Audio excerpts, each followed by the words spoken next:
চিংড়ি মাছকে আমরা কত রকমভাবে খেয়ে থাকি, তো একবার এরকমভাবে একটা চিংড়ি মাছ করে দেখবেন, খুবই ভালো লাগবে খেতে। নমস্কার বন্ধুরা, বং কিচেন বনানি নতুন একটা রেসিপিতে আপনাদের স্বাগত জানাই। আমি আজকে যে রেসিপিটি করব সেটি হলো চিংড়ি কাসুন্দি। তার জন্য আমি নিয়েছি একটা আম, নিয়েছি কাসুন্দি, চিংড়ি মাছ আর হলুদের গুঁড়ো, লঙ্কার গুঁড়ো, লবণ আর চিনি। খুব অল্প উপকরণে এই রান্নাটা করব। তো আমি একটা সরাসরি কড়াই বসিয়ে দিলাম।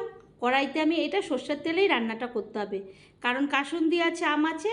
এরপরে সর্ষের তেলে আমি কালো জিরা ফোড়ন দিলাম আর একটা শুকনো লঙ্কা। যখন ভালো করে ফোড়নটা ফুটে উঠবে, ধুঁয়ো বেরোবে, আগে থেকে চিংড়ি মাছটাকে আমি ভালো করে ধুয়ে এবং নুন হলুদ মাখিয়ে রেখেছিলাম, সেটাকে ওই তেলের মধ্যে ছেড়ে দেব। ছেড়ে ভালো করে ভাজা করব।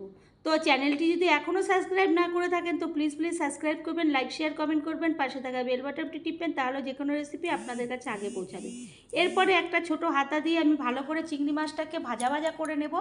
তা আমরা অনেক রকম করেই চিংড়ি মাছ খেয়ে থাকি বন্ধুরা। একদিন এরকম একটা রান্না করবেন, আপনি রুটি, পরোটা, ভাত যা ইচ্ছা, আর গরম ভাতে নিয়ে বসলে তো আপনি পুরো ভাতটা এটা দিয়েই খেয়ে নেবেন। তো তারপরে আমি ওর মধ্যে চিড়ে রাখা প্রায় 4-5টা কাঁচা লঙ্কা দিয়ে দিলাম, দিয়ে ভালো করে নাড়াচাড়া করে নিলাম। তারপরে যে আমটা আমি নিয়েছিলাম সেই আমটাকে কেটে দিলাম, একটু গ্রেট করে দিলাম, গ্রেটার দিয়ে গ্রেট করে ওটাকে দিলাম। দিয়ে ভালো করে এবার ওই চিংড়ি মাছের সঙ্গে ভালো করে নাড়াচাড়া করে একটু ভাজা ভাজা করতে থাকবো। এরপরে আমি এর মধ্যে লবণ, চিনি, লঙ্কার গুঁড়ো, হলুদ এই মশলাগুলো দিয়ে দেব। তো এখানে পেঁয়াজ, রসুন, ধনের গুঁড়ো, জিরের গুঁড়ো ব্যবহারটা একদমই ভালো না, ভালো লাগবেও না, খেতেও ভালো লাগবে না, আর এটা মানানসই মতো না, সেই কারণে ওগুলো দেইনি।